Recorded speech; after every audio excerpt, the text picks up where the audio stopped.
พายุถล่มตลาดนัดครับโอ้โหแม่ค้าลำบากเลยครับงานนี้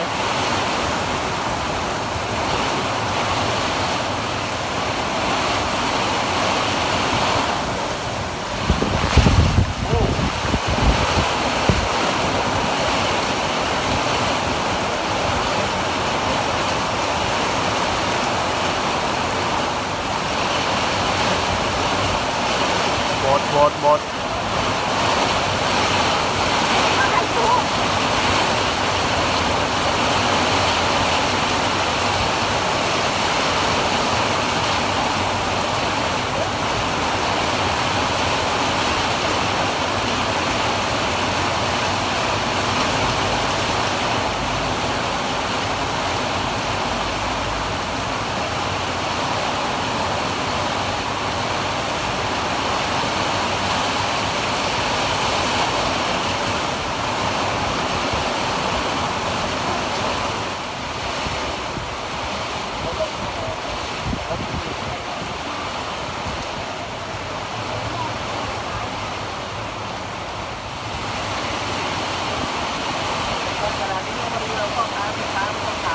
ไม่ต้องขาย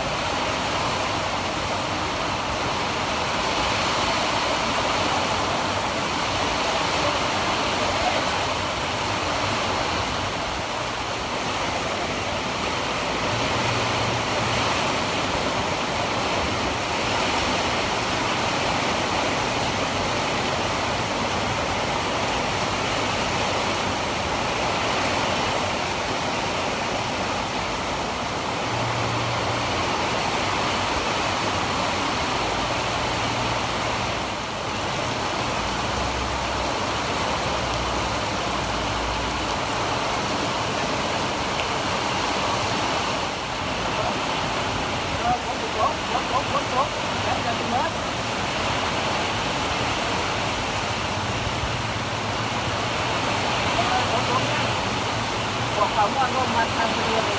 เก็บของก่อนหน่อยเสียงก็ตลอด